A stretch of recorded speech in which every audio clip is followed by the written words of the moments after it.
예레미야가 하나님의 말씀을 대언하죠. 유다의 망국에 대해서 시드기야 왕 당신은 느부갓네살에게 포로로 끌려와서 그의 얼굴을 대면하게 될 것이다.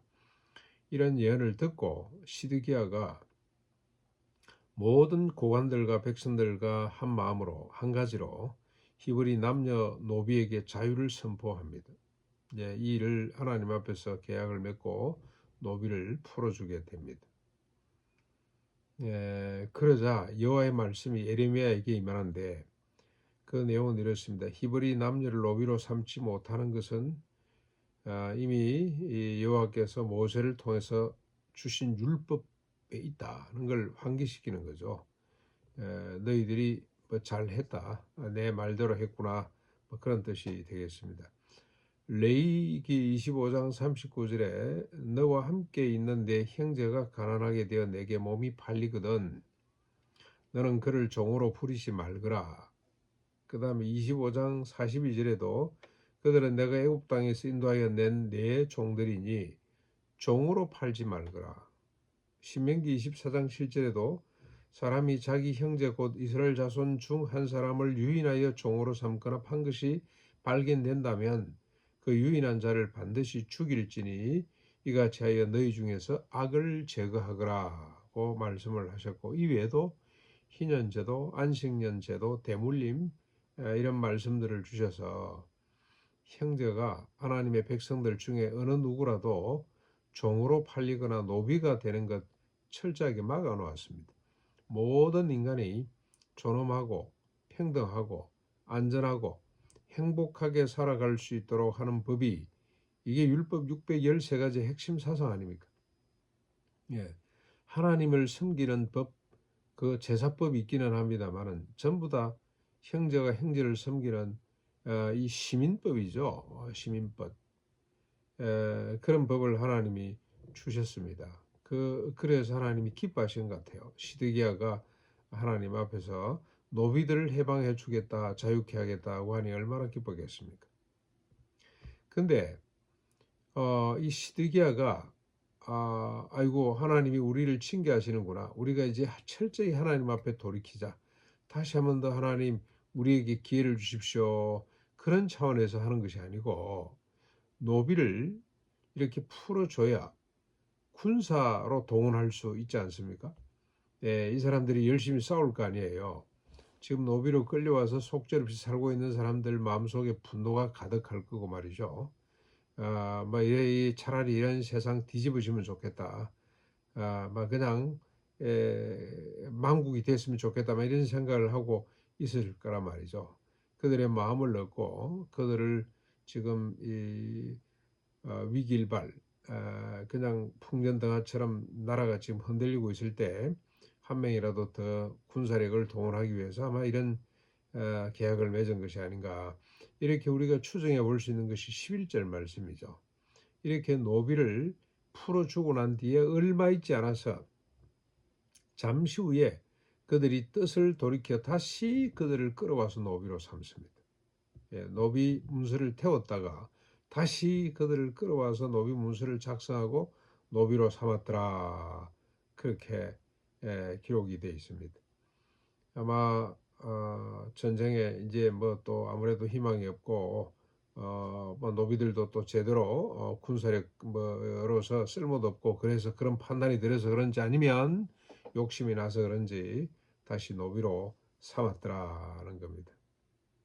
이에 대해서 여호와의 말씀이 임하게 됩니다. 그 말씀의 내용은 너희 선조들이 노비에 관한 내 법을 지키지 않고 어기듯이 너희도 스스로 결정해 놓고 그 계약을 파기하는구나. 그래서 내 이름을 더럽히는구나. 노비에 관한 법을 다시 한번 더. 근데 이게 지금 뭐 이때만 그런 것이 아니고 지금 이 아브라함의 후예들 이 가나안 땅에 들어가서 정착하고부터 지금까지 계속 이 법은 지키지 않았다는 뜻이죠. 다시 한번 더 노비의 법을 보면 출애굽기 21장 1절로 4절, 내가 백성 앞에 세울 그 법규는 이러하니라. 내가 히브리 종을 사면 그는 6해 동안 섬길 것이요 7째 해에는 몸값을 물지 않고 나가 자유인이 될 것이며 만일 그가 단신으로 왔으면 단신으로 나갈 것이고 장가 들었으면 그의 아내도 그와 함께 나가리니와 만일 상진이 그에게 아내를 주어 그의 아내가 아들이나 딸을 낳았으면 그의 아내와 그의 자식은 상진에게 속할 것이요 그는 단신으로 나갈 것이니라. 신명기 15장 12절에도 내 동족 히브리 남자나 히브리 여자가 내게 팔렸다 하자 만일 예세 동안 너를 섬겼거든 일곱째 해에 너는 그를 놓아 자유롭게 할 것이라. 이게 하나님의 법입니다. 예, 그가 스스로 참 돈이 없어서 먹고 살기 위해서 할 수 없이 종으로 팔렸다면 7년 동안 그것도 노비로 대하는 것이 아니고 형제로 대하고 7년 차가 되면 반드시 내보내야 되는데 그냥 내보내면 안 됩니다. 자립할 수 있도록 한 미친 장만에서 내보내도록.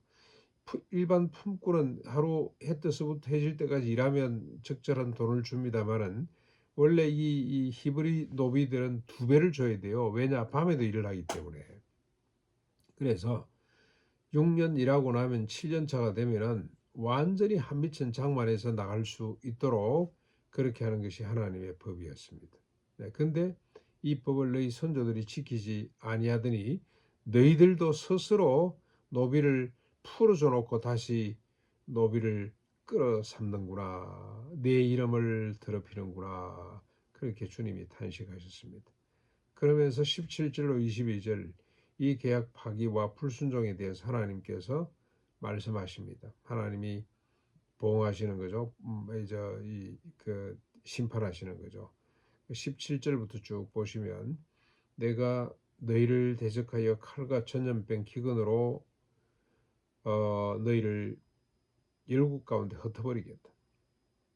18절 송아지를 쪼개고 그 쪼갠 사이로 지나며 내 앞에서 언약을 맺으나 그 말을 시행하지 아니한 너희를 원수와 너희 생명을 찾는 자의 손에 넘기리니 너희 시체가 공중에 새 땅의 짐승이 먹게 될 것이다. 21절 유다와 유다의 시드기야 왕과 그의 고관들을 그의 원수와 생명을 찾는 자의 바빌론 군대 손에 넘기게 될 것이며 바빌론이 이 성을 쳐서 빼앗아 불살할 것이다.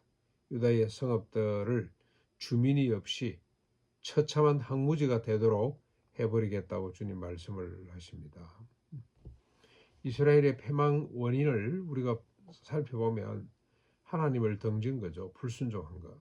다시 말하면 율법을 어긴 겁니다. 그 중에 하나님의 진노를 샀던 하나님의 이름을 더럽혔던 그 법 중에 하나가 동족을 노비로 삼지 말라는 걸 어긴 겁니다. 율법 정신 조금 전에도 말씀드렸습니다만 모든 인간이 존엄하고 행복하고 안전하게 살아가는 기반을 마련하는 거죠. 그래서 생육하고 원성해서 땅에 충만해지는 것이 율법 정신이라고 할 수가 있습니다. 율법의 핵심 내용이죠. 네. 하나님을 섬기는 법, 제사법이 있습니다. 제사법이 있습니다. 11조 같은 게 있습니다. 그러나 다 전부 다 여기에 연관된 거죠. 하나님을 경외하는 마음, 이 법을 어겼을 때 하나님께 용서받는 법, 그리고 하나님을 경외하는 법이 곧 이웃을 노비로 삼지 않는 것.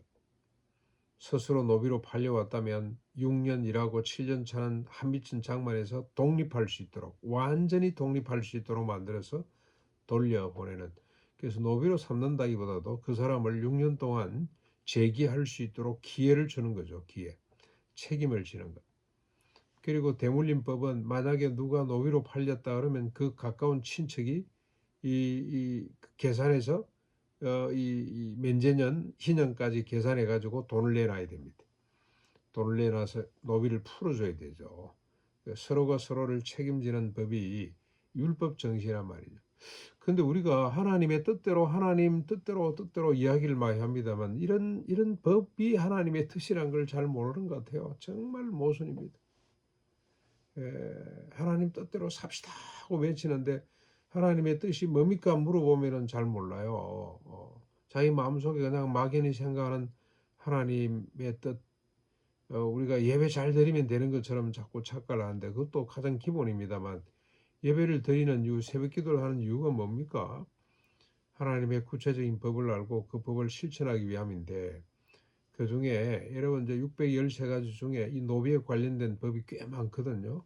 한 20가지 정도는 되는 것 같아요. 예, 그 법을 잘 지키는 것, 그게 하나님의 뜻대로 사는 겁니다.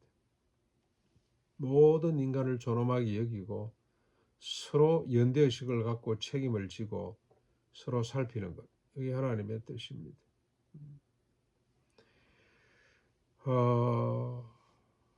동족을 인간을 노비로 삼는 세상은 차라리 없어지는 것이 더 낫습니다. 그런데 인간은 단 한 번도 이 법을 지키지를 못하는 것 같습니다. 여러분, 저 지금도 보니까 쿠팡이 지금 뭐 문제가 되고 있습니다만, 새벽 배송, 뭐 새벽 배송이라 그러죠. 하다가 사람들이 자꾸 죽어나가죠. 근데 뭐 자꾸 이제 그 법적으로 문제가 되니까 쿠팡은 뭐 최고의 권위자들이 다 모여 있지 않습니까? 돈이 있기 때문에. 거기 보니까 그 자기 체력이 약해서 죽었지 뭐 일이 많아서 죽은 거 아니다.